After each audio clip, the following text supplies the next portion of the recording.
Saudara, setelah Israel meluncurkan serangan udara ke wilayah daerah Al-Balah Gaza, sejumlah tank Israel untuk pertama kalinya memasuki distrik selatan dan timur daerah itu. 3 orang tewas dalam serangan ini.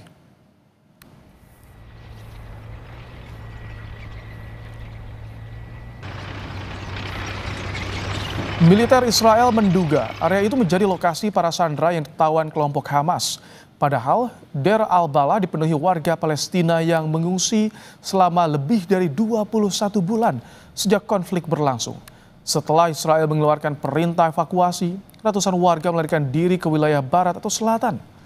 Serangan tank menghantam rumah-rumah warga termasuk masjid.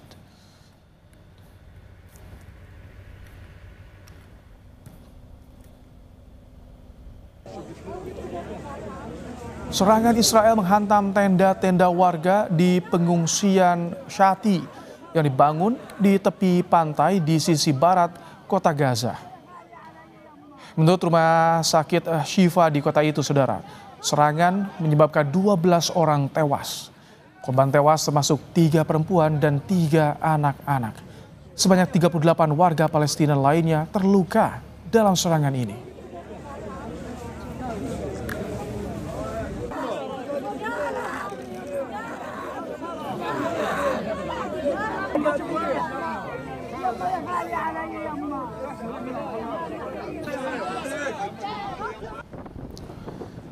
Ya, saudara, serangan Israel membuat warga terpaksa meninggalkan rumah mereka. Perintah evakuasi memutus akses antara kota pusat Deir al-Balah dengan kota Rafah dan Han Yunis. Warga mengatakan serangan tiba-tiba tersebut membuat warga kaget.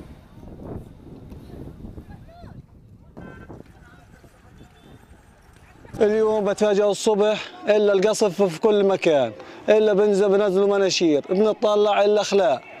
طب انت خان يونس كلها هياتها اخلاء، والمواصي ما فيها اي مكان اساسا تكفي لاهل خان يونس، ورفح كلها اخلاء، وانت الحين بتحدد نص الدير اخلاء، طب وين نخلي؟ Saudara, setidaknya 85 orang warga Palestina tewas ditembak tentara Israel saat berusaha mendapatkan makanan di berbagai lokasi di jalur Gaza pada hari Minggu 20 Juli 2025. Menurut Kementerian Kesehatan wilayah tersebut, jumlah korban tewas terbesar berada di Gaza Utara yang hancur, di mana kondisi sangat memprihatinkan. Setidaknya 79 warga tewas dan 150 luka-luka saat mencoba menjangkau bantuan yang masuk melalui pelintasan Zikim dengan Israel. Korban luka dibawa ke rumah sakit Al-Shifa.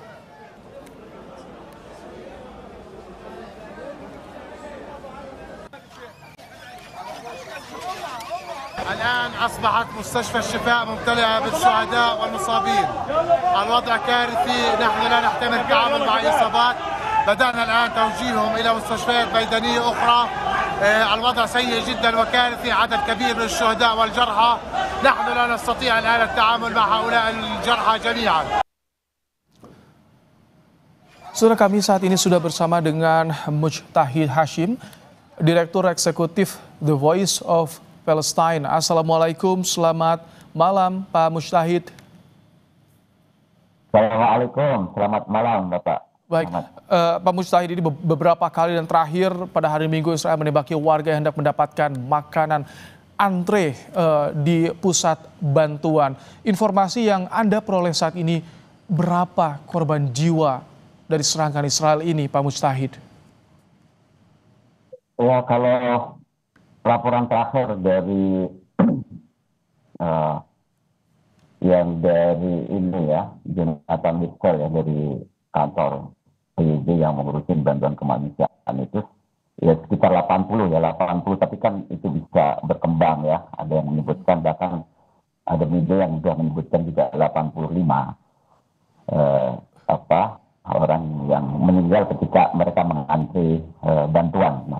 Itu di hari Minggu saja atau dalam beberapa hari terakhir ketika antri bantuan jumlah 80 sampai 85 itu? Kalau menurut PBB ya, dari badan PBB yang mengurusi masalah refugees ya, dan orang-orang yang terpaksa pindah karena perang di Palestina ini. Dari mulai Mei 27 sampai Juli 21 ya, ini belum termasuk, mungkin belum termasuk yang terakhir-terakhir ini, itu sekitar 1054 orang Palestina yang meninggal karena mengantri bantuan. Jadi khusus mengantri bantuan itu sampai sekitar 2 bulan, nggak sampai 2 bulan itu sudah 1054.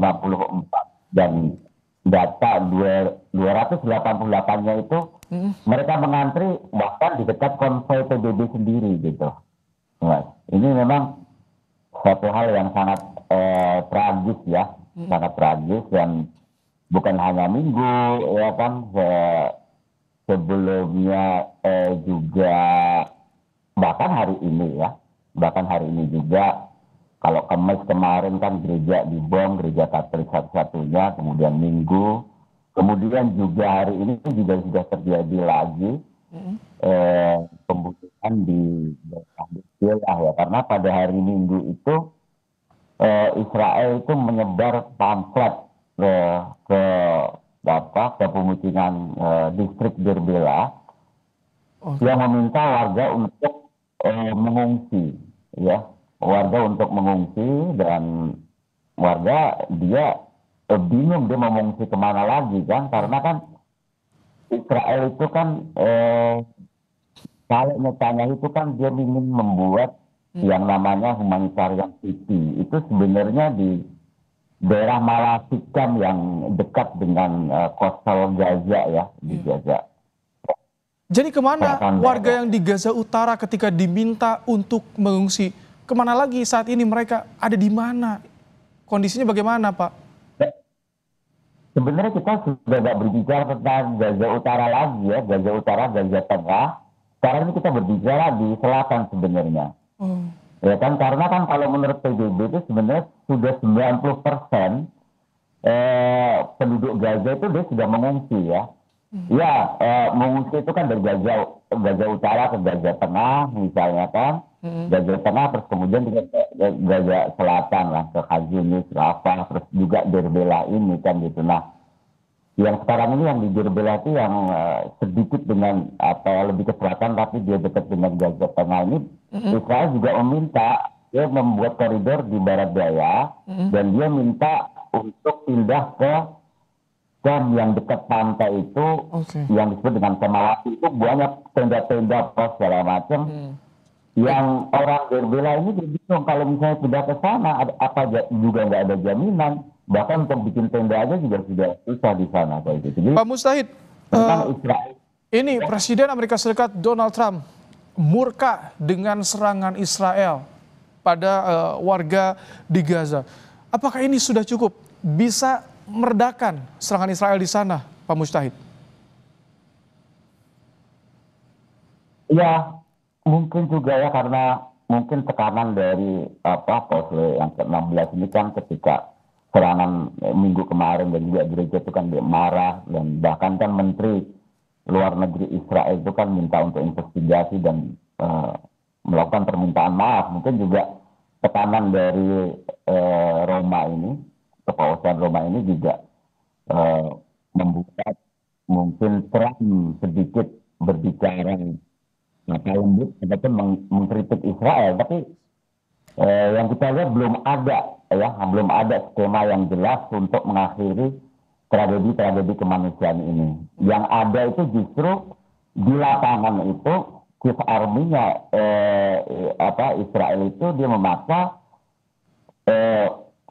warga yang ada di distrik Derbela ini dia pindah atau di situ dijadikan military zone, zona militer kan gitu. Baik, jadi sebetulnya soal gencatan senjata yang kemarin juga sempat disuarakan itu tidak terjadi di sana sampai saat ini. Gencatan senjata tidak terjadi. Kalau Israel kan bilang bahwasanya gencatan senjata, proses gencatan senjata ini terhenti karena Hamas kan gitu. Tapi sebenarnya kan juga enggak kan gitu. Karena kan Israel kan cuma minta berapa hari, 15, 20 hari. Nah, sedangkan Hamas itu, perlawanan yang di Gaza itu minta gencatan senjata yang permanen kayak gitu. Itu yang yang menyebabkan perbedaan antara keinginan Israel dan juga keinginan perlawanan yang ada di Palestina. Baik. Nah, kalau Israel tentunya kan menginginkan kan Hamas itu menyerah dan menyerahkan senjata. Ini yang saya pikir sulit untuk dilakukan oleh lawan yang di Gaza. Gitu. Baik, Pak Mujtahid Hasyim, Direktur Eksekutif The Voice of Palestine, terima kasih telah menyampaikan bagaimana kondisi di Gaza. Terima kasih, Pak Mujtahid. Terima kasih. Baik.